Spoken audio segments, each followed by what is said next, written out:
श्री गणेशाय नमः। ओम नमः शिवाय। श्री कालभैरवाष्टकं देवराज सेव्यमान पामनाग्रिपङ्कजं व्यालयज्ञसूत्रमिन्दुशेखरं कृपाकरं नारदादियोगिवृन्दवन्दितं दिगम्बरं काशिकापुरादिनाथ कालभैरवं भजे।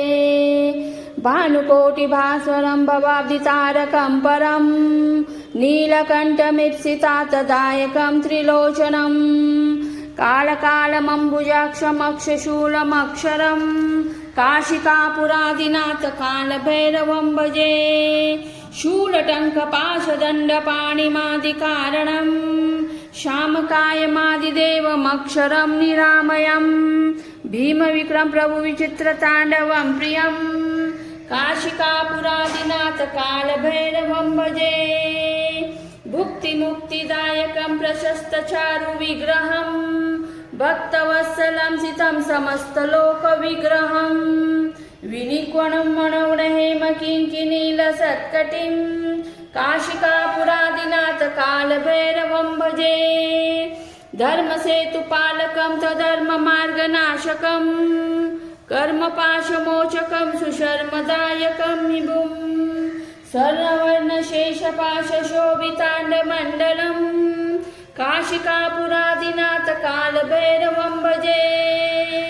रत्नपादुकाप्रभाविरामपादयुग्मकं नित्यमदित्यमिष्टदैवतं निरञ्जनं मृत्युदर्पणाशनं करालदष्टमोक्षणं काशिकापुरादिनाथ कालभैरवं भजे।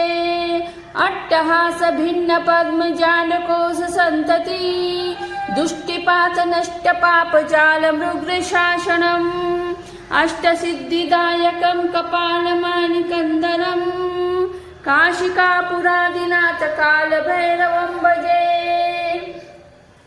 भूतसङ्गनायकं विशालकीर्तिदायकं काशीवासलोकपुण्यपापशोधकं विभुं नीतिमार्गगोविन्दं पुरातनं जगत्पतिं पुरादिनाथ कालभैरवं भजे। कालभैरवाष्टकं पठन्ति ये मनोहरं ज्ञानमुक्तिसाधनं विचित्रपुण्यवर्धनं शोकमोहदैन्यलोभकोपतापनाशनं ते प्रयान्ति कालभृङ्गिसन्निधिं ध्रुवं देवराजसेव्यमान पामनाग्रिपङ्कजं व्यालयज्ञसूत्रमिन्दुशेखरं कृपाकरं नारदादियोगिवृन्दवन्दितं दिगम्बरं काशिकापुरादिनाथ कालभैरवं भजे।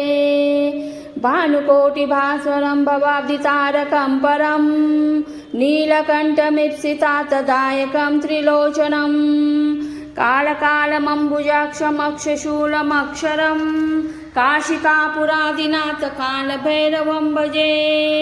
शूलटङ्कपाशदण्डपाणिमादिकारणं श्यामकायमादिदेवमक्षरं निरामयं भीमविक्रम प्रभुविचित्रताण्डवं प्रियं काशिकापुरादिनाथ कालभैरवं भजे।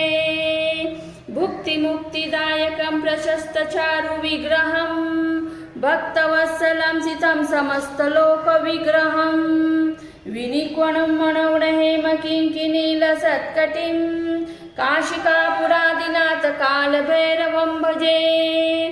धर्मसेतुपालकं तद्धर्ममार्गनाशकं कर्मपाशमोचकं सुशर्मदायकं विभुं सर्ववर्णशेषपाशशोभिताण्डमण्डलं काशिकापुरादिनाथ कालभैरवं भजे। रत्नपादुकाप्रभाविरामपादयुग्मकं नित्यमदित्यमिष्टदैवतं निरञ्जनं मृत्युदर्पणाशनं करालदष्टमोक्षणं काशिकापुरादिनाथ कालभैरवं भजे। अट्टहासभिन्नपद्मजालकोशसन्तति दुष्टिपातनष्टपापजालमृगशासनम् अष्टसिद्धिदायकं कपालमानिकन्दरं काशिकापुरादिनाथ कालभैरवं भजे।